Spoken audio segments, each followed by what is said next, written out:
Bonjour à tous, bienvenue dans cette nouvelle vidéo. Alors aujourd'hui, j'aimerais vous donner les bonnes raisons pour lesquelles c'est intéressant d'acheter un immeuble de rapport.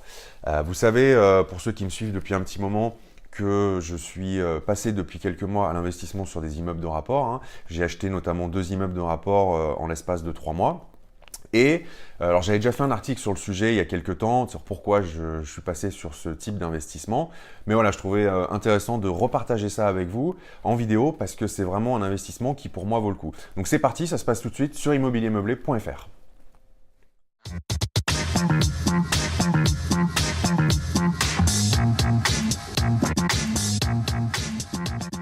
Je me souviendrai toujours de quand j'ai annoncé à mon entourage que j'achetais mon premier immeuble de rapport. Les gens m'ont regardé avec des gros yeux en me disant « mais hey, t'es perché toi, faut que t'arrêtes. Acheter un immeuble, mais t'es malade, ça coûte une fortune, c'est pas possible. » Alors, c'est vrai que quand on parle d'un immeuble, au tout début, surtout pour les personnes qui n'ont pas l'habitude et qui habitent à plus forte raison dans une grande ville, on s'imagine souvent, vous savez, un immeuble haussmannien avec 20 appartements dedans, truc vraiment important, et qui coûte plusieurs millions d'euros. Alors, ça existe, hein, on est d'accord.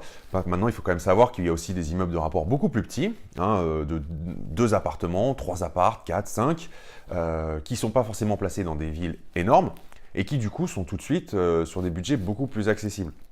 À titre informatif, les 2 immeubles que j'ai achetés, ils m'ont coûté aux alentours de 150 000 euros. Alors c'est vrai que quand je discute avec des amis qui sont dans des grandes villes, notamment sur Paris, tout de suite on leur parle d'immeubles de rapport, il y a les yeux qui s'ouvrent, mais quand je leur dis le prix d'un immeuble de rapport, c'est moins cher qu'un studio chez eux, quoi. Donc ça remet aussi pas mal de choses en perspective. Et voilà, aujourd'hui, moi je voulais partager avec vous cette expérience sur pourquoi j'ai acheté finalement des immeubles de rapport. Je vois 4 raisons majeures pour acheter des immeubles de rapport. Alors, la toute première raison, c'est que on achète en gros. Ça, c'est génial parce que quand vous achetez un immeuble, bah, vous achetez plusieurs logements d'un coup. Et en fait, c'est un peu comme quand vous achetez en gros dans le commerce traditionnel. Vous bénéficiez d'un prix au mètre carré bah, qui est beaucoup moins cher finalement que si vous achetiez 4 appartements séparément.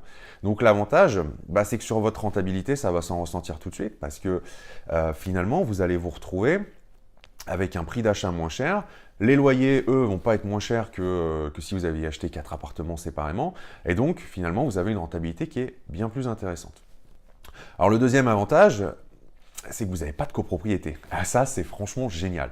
Parce que pas de copropriété, ça veut dire pas de charges que vous n'allez pas maîtriser sur les charges de copro et qui peuvent quand même plomber un peu la rentabilité du bien. Finalement, c'est vous qui décidez de quand vous allez faire les travaux, c'est vous qui décidez de les décaler ou pas, et ça, c'est quand même plutôt pas mal. Le troisième avantage, alors ça va avec la copropriété, mais c'est que finalement, vous êtes seul maître à bord, donc vous faites ce que vous voulez. Et je pense surtout, vous savez, aux travaux qui des fois doivent être votés en copro, ou au fait tout simplement de faire de la location courte durée, qui des fois est mal vue dans certains immeubles hein, qui sont en copro. Bon bah là, franchement, on s'en fout complètement, quoi, hein. Vous faites ce que vous voulez, et ça c'est franchement génial. C'est-à-dire si vous avez envie sur de la location courte durée, de faire que ça dans tout votre immeuble, et du coup d'automatiser un peu, de mettre des serrures à code, de mettre des caméras dans les parties communes, ce genre de choses, bah, vous pouvez le faire, franchement, il n'y a que vous qui allez décider. Ça, c'est franchement top. Et enfin, le quatrième avantage que je vois à acheter un immeuble de rapport, c'est que vous passez à la vitesse supérieure. Et ça, franchement, ça, c'est le petit truc qui fait plaisir. En fait, je l'ai vécu, donc je peux vous en parler. Ce qui est génial, c'est que moi, j'ai acheté mes 2 premiers appartements seul. Donc vous savez, vous faites des démarches, il faut chercher le bien, il faut faire les visites, il faut négocier, ensuite il faut aller à la banque demander un prêt, il faut passer chez le notaire, il faut faire des travaux et il faut mettre un locataire. Ça prend un certain temps qui va aller de 3 mois minimum, mais des fois ça peut aller jusqu'à 6 mois, 1 an. Et après il faut recommencer, donc ça c'est un petit peu chronophage. Quand vous achetez un immeuble, ce qui est génial, c'est que vous faites exactement le même boulot, mais quand vous sortez de chez le notaire, vous n'avez pas acquis un bien supplémentaire, mais 3, 4, 5, 10 biens supplémentaires. Et ça, c'est génial parce que moi, c'est ce qui m'a permis de passer de 2 apparts à 5 et de 5 à 9 en l'espace de 3 mois seulement. Donc ça, c'est sûr que c'est top. Vous passez à la vitesse supérieure, vous achetez plusieurs biens d'un coup. Et je vais même rajouter un cinquième avantage auquel je viens juste de penser à l'instant. En fait, acheter un immeuble, on se dit que c'est plus risqué que d'acheter un appartement. Et moi, je suis pas du tout d'accord avec ça. Je vais même aller dans le sens inverse. Parce que quand vous allez acheter un immeuble, ce qui va se passer, c'est comme vous avez plusieurs unités locatives, vous avez un risque beaucoup moins important financier au niveau, je pense, des vides locatifs et des impayés notamment. C'est-à-dire que si vous avez 4 appartements dans votre immeuble, vous avez quand même peu de chances pour que les 4 appartements soient vides en même temps ou qu'il y ait 4 locataires qui ne vous payent pas en même temps. Donc concrètement, ça veut dire que si vous avez un appartement qui se libère, vous avez quand même 3 autres entrées d'argent qui rentrent, hein, et du coup, ça ne met pas en péril votre montage financier. Alors la contrepartie de ça, bien sûr, il y a quand même un inconvénient majeur, c'est que vous êtes responsable de l'ensemble des travaux.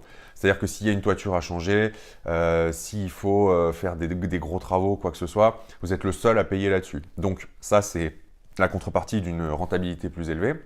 Bon, il faut juste le savoir, l'anticiper, acheter un immeuble qui n'est pas en mauvais état, et se garder une partie des loyers pour se créer un fonds de précaution finalement qui va permettre à anticiper ces travaux. Voilà, c'était les 5 raisons finalement pour lesquelles pour moi c'est une excellente chose d'acheter des immeubles de rapport. Je vous invite à me dire dans les commentaires ci-dessous ce que vous avez pensé de cette vidéo et surtout si l'immeuble de rapport c'est quelque chose qui vous intéresse, faites-le moi savoir, ça m'intéresserait d'échanger avec vous.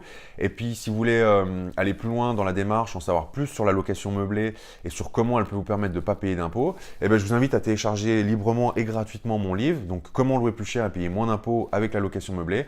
Je vous mets le lien directement sous la vidéo. Et puis quant à moi, je vous dis à très vite pour une prochaine vidéo. Salut!